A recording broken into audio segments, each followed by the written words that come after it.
우리가 직장 생활을 하면서 어떤 이들은 대기발령 상태를 경험합니다. 대기발령이 뭡니까? 이제 원래 자기가 이제 주된 이제 업무를 하고 있던 상황에서 그 주요 부서에서 빼서 이제 방출시켜 놓는 거죠. 흔히 얘기하는 야구나 뭐 축구 같은 이제 프로 스포츠 업계에서는 뭐 자유계약 선수 뭐 FA 뭐 이렇게 얘기하더라고요. 근데 이제 직장인에게 대기발령 상태에 놓여 있다라는 건 되게 곤욕스럽고 모멸감이 넘치고 힘든 상황이죠.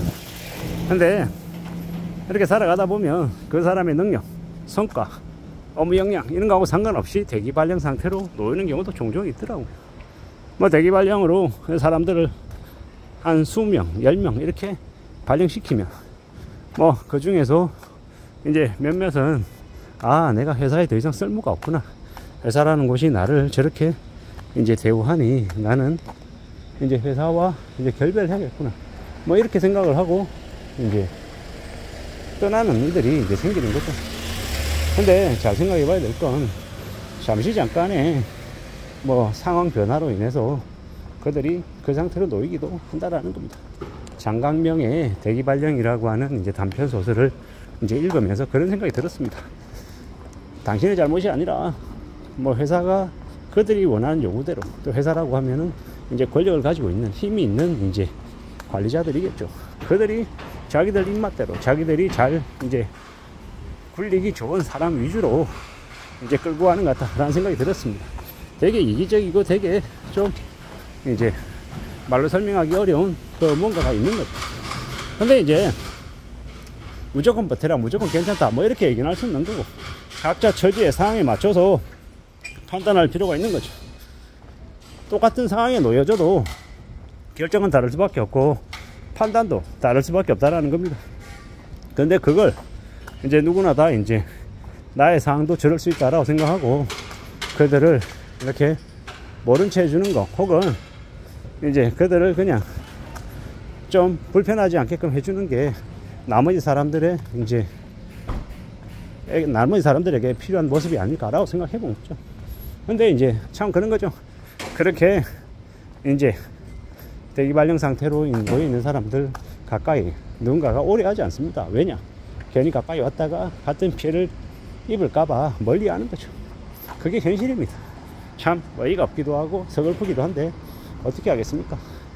그리고 이제 그러한 상황들을 못 견디고 서둘러서 이렇게 뛰쳐나가는 사람이라고 그러면 뭐 멘탈이 약한 사람이라고 얘기할 수 있냐? 그것도 아니죠. 각자 사람들은 자기만의 각자의 이제 자기 자신을 향한 이 마음가짐이 다르기 때문에 그걸 딱 뭐라고 꼬집어서 얘기하기는 어려운 것 같습니다. 대기발령 상태에 놓인 사람은 루저이고 그것을 가지 않은 나머지 사람들은 뭐 위너이고 이렇게 얘기하기도 어렵고, 차츰차츰 살아가는 걸 잘 궁리하고 잘 모색하고 잘 따져보며 사는 게 제일 필요하겠구나 라고 생각합니다. 살아가는 모습이 사는 게 뭐가 정답이고 뭐가 오답이겠냐라는 겁니다. 각자 자기 처지에 맞게 각자의 상황에 맞춰서 각자 고군분투하고 노력하는 게 아닌가 라고 생각합니다. 그러니 뭐 함부로 남들 보면서 우쭐댈 필요도 없고 또 내 처지를 생각하면서 남들하고 비교해 가지고 뭐 자기 비하하거나 자괴감이 들 필요도 없겠다라고 생각합니다. 그런 생각들, 그런 모습들이 지금 있는 거고요. 앞으로도 우리는 살면서 언제 어느 때고 생각지도 못한 상황에 놓일 수 있다라는, 내 의도 내 의지하고 상관없이 좀 내몰릴 수 있다라고 봐야 되겠습니다. 그러므로 그렇기 때문에 좀 더 삶을 신중하게 바라봐야 되겠다라고도 생각하고, 함부로 남에 대해서 이제 입을 올리는 것도 좀 자제하고 경계해야 될 것 같다라고 생각합니다. 너무 많은 악인들, 쓰레기들이 많기 때문에 함부로 남들이 하는 그 얘기에 놀아나거나 낙심할 필요도 없겠다라고 말씀드립니다. 정말로 개또라이들, 쓰레기들이 많거든요. 그런 쓰레기 같은 인간들이 하는 말에 휘둘리면 삶이 너무 힘듭니다. 왜냐? 내 귀에 들리는데 내가 나 몰라라 할 수는 없는 거라서요. 그래서 좀 더 독한 마음 먹고 덕기 품고 살아가야 된다라고 생각합니다. 그렇게 살다 보면, 이렇게 저렇게 살아가다 보면 어떤 식으로든 길은 또 확장이 되고 또 살아가게 될 것 같습니다. 그러니 마음을 좀 잘 먹어보자.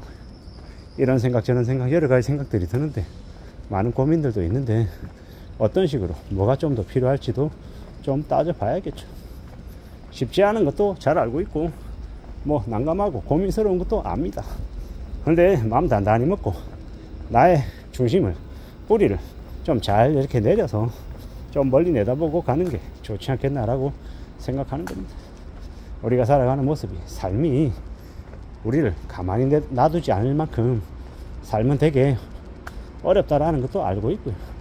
내가 세상을 호락호락하게 생각하면 세상이 나를 이제 순식간에 무너뜨리는 거고, 내가 세상을 겁내면 세상이 그래 나를 겁낼 줄 아네, 그럼 내가 조금씩 뜨거운 맛을 보여주겠다, 적응할 수 있으면 적응해라, 그리고 적응 못하면 너 또한 내가 너를 갈아 마시겠다, 뭐 이런 것 같습니다.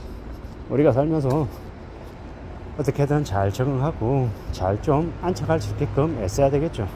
정말로 말처럼 쉬운 건 아니다라는 것도 너무도 잘 압니다.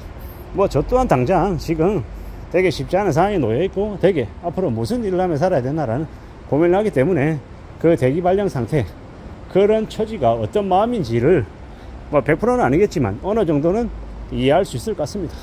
우리가 살아가는 삶이라는 게, 현실이라는 게 얼마나 잔인한지도 알고 있고요. 그런 중에도 또 살아갑니다. 앞으로 길이 있겠지, 앞으로 그럼에도 불구하고 또 살 길이 만들어지겠지라고 생각하며 가는 중입니다. 과거에는 상무였고 전무였고 부사장이었고 되게 잘 나갔는데 어느새 이제 자신의 이제 끈이 떨어지고 이제 뭘 하며 살아야 될지 고민하며 지내는 이들도 적지 않습니다. 그게 현실이고요. 또 나에게 왜 이런 현실이 닥쳤나라고 서글퍼하고 억울해할 틈도 없는 것 같습니다. 그죠? 내가 또 어떻게 살아야 되나, 나의 다음 인생 페이지는 뭘까라고 또 생각하고 고민하게 되는 거라 지켜봐야죠. 두고 봐야 되고, 그러다 보면 또 뭔가가 생기고 또 열리지 않겠나라고 봅니다. 천천히 마음 굳게 먹고 살아가야 되겠습니다. 누가 뭐라 해도 이 엄난한 시대를 살아가는 이제 우리 개개인의 몫이 결코 적지 않음을 잘 알고 있기 때문입니다. 누가 뭐라 해도 이 엄난한 시대를 차근차근 잘 좀 살아나가 보자고요. 그냥 되는 거 아니고 내가 뼈저린 피나는 노력을 해야겠죠. 그래야 뭔가 조금이라도 이제 적응이 돼서 익숙해지고 살아갈 힘도 생기겠죠. 누구에게나 다 사는 건 힘들지만 이제 대기발령 상태, 이제 궁지까지 내몰려 있는 사람들이 이제 늘어나는 지금의 시대에는 어떻게든 자기 중심 잡는 게 더욱 필요하다는 생각이 들어서 말씀을 드려봅니다. 이상입니다.